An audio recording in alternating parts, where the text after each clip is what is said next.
চট্টগ্রাম কাপ্তাই মহাসড়কের রাঙ্গুনিয়া উপজেলাস্থ জিয়ানগর এলাকায় যাত্রীবাহী বাস মোটরসাইকেলের মুখোমুখি সংঘর্ষে চট্টগ্রাম প্রকৌশল ও প্রযুক্তি বিশ্ববিদ্যালয়ের 2 মেধাবী শিক্ষার্থী, পুরকৌশল বিভাগের 3য় বর্ষের শিক্ষার্থী শান্ত সাহা এবং একই বিভাগের 2য় বর্ষের মেধাবী শিক্ষার্থী তাওহিক হোসাইনের মৃত্যুর জের ধরে চট্টগ্রামের কাপ্তাই সড়ক অবরোধ করে বিক্ষোভ করেছেন সাধারণ শিক্ষার্থীরা। এ সময় ঘটনার সুষ্ঠু বিচার দাবি করেন তারা। মঙ্গলবার 23 এপ্রিল সকাল 9টায় চুয়েট গেটের মূল ফটকের সামনে আন্দোলনরত শিক্ষার্থীরা 7 দফা দাবি নিয়ে কাপ্তাই মহাসড়কে বড় বড় গাছের গোড়ালি ফেলে আগুন দিয়ে সড়ক অবরোধ করে। এতে সড়কের 2 পাশে তীব্র যানজটের সৃষ্টি হলে সাধারণ যাত্রীরা ভোগান্তিতে পড়েন। আন্দোলনরত শিক্ষার্থীরা তাদের দাবি পূরণ না হওয়া পর্যন্ত সকল প্রকার একাডেমিক কার্যক্রম বর্জনের ঘোষণা দেন। এ সময় ক্যাম্পাসে পুলিশের উপস্থিতি দেখে আন্দোলনরত শিক্ষার্থীরা উত্তেজিত হয়ে স্লোগান দিতে থাকে।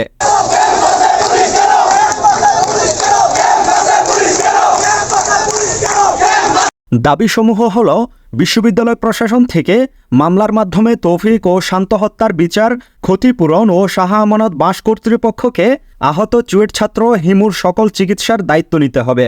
চট্টগ্রাম কাপ্তাই মহাসড়কে শাহ আমানত ও এবি ট্রাভেলস সহ সকল লোকাল বাস চলাচল বন্ধ করতে হবে। চুয়েটে বাস পর্যাপ্ততা নিশ্চিত করতে হবে এবং আধুনিক যন্ত্রপাতি সহ অক্সিজেন সিলিন্ডার সমৃদ্ধ চুয়েট অ্যাম্বুলেন্সের ব্যবস্থা করতে হবে। চুয়েট মেডিকেল সেন্টারের সক্ষমতা বৃদ্ধি করতে হবে।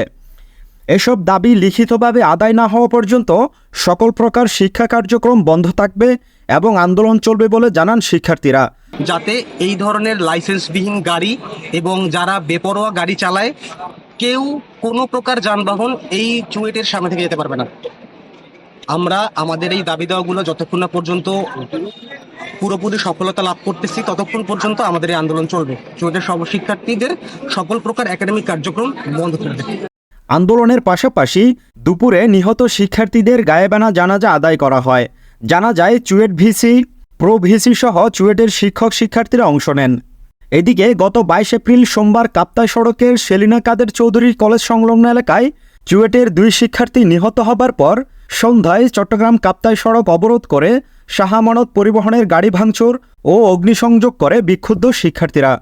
এই সময় চুয়েট শিক্ষার্থীরা চট্টগ্রাম কাপ্তাই মহাসড়কে বের হয়ে শাহ আমানত পরিবহনের কয়েকটি বাস আটক করে 3টি বাস ভাঙচুর ও একটি বাসে আগুন দেয়। ক্ষতিগ্রস্ত 4টি বাসই শাহ আমানত পরিবহনের। সড়কে বন্ধ থাকে যানবাহন চলাচল। পরে পুলিশ ও চুয়েটের ছাত্র কল্যাণ দপ্তরের উপপরিচালক সাইফুল ইসলাম শিক্ষার্থীদের বুঝিয়ে শান্ত করেন। আন্দোলনরত শিক্ষার্থীরা নিহত 2 শিক্ষার্থীর মৃত্যুর জন্য বাস চালক ও হেলপারকে দায়ী করে তাদের দৃষ্টান্তমূলক শাস্তি দাবি করে 7 দফা জানান। নিউজ ডেস্ক, সময়ের কাগজ।